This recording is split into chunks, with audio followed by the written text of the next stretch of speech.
आज आम्हाला माळावरच्या गणपतीच्या दर्शनाला जायचं होतं, पण त्याआधी आम्हाला हा सूर्योदय पाहायचा होता, म्हणून आम्ही घरातून निघतानाच उशिराने निघालो. माणूस आणि निसर्गाचं नातं खूप घट्ट आहे. माणसानं किती जरी नाकारलं ना तरी माणूस निसर्गाशिवाय शून्य आहे. या सूर्याकडून एक गोष्ट शिकण्यासारखी आहे. होता होईल तेवढे देत जावे, कोणत्याही फळाची अपेक्षा न ठेवता आणि कोणताही भेदभाव न करता. उगवत्या सूर्याचं दर्शन घेऊन आम्ही पुढे निघालो. वाटेत चौगाच्या विहिरीमध्ये उगवलेले हे भले मोठे झाड, तसेच गावातले सरकारी हॉस्पिटल पाहत आम्ही पोहोचलो पंतोजी बुवांच्या समाधीजवळ. पोतलेगावच्या पाटलांचा हा मूळ पुरुष. समाधीचे दर्शन घेऊन आम्ही चाललो गणपती मंदिराकडे.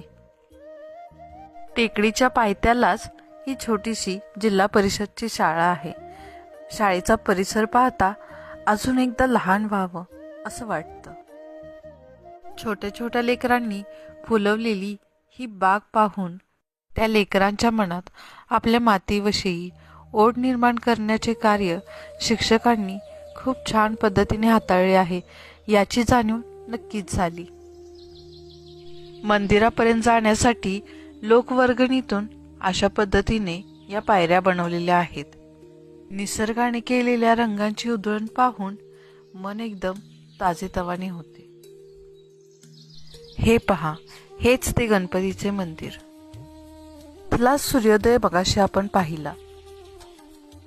आपल्या लेकरांसाठी ठाम उभे असलेले महादेव आणि सदैव त्यांच्या सोबत असलेले नंदी यांचे दर्शन घेतले. मूषक महाराजांचे दर्शन घेऊन आम्ही गाभाऱ्याकडे वळलो. काळ्या पाषाणातील हेरंब गणेशाची मूर्ती खूपच लोभस आहे.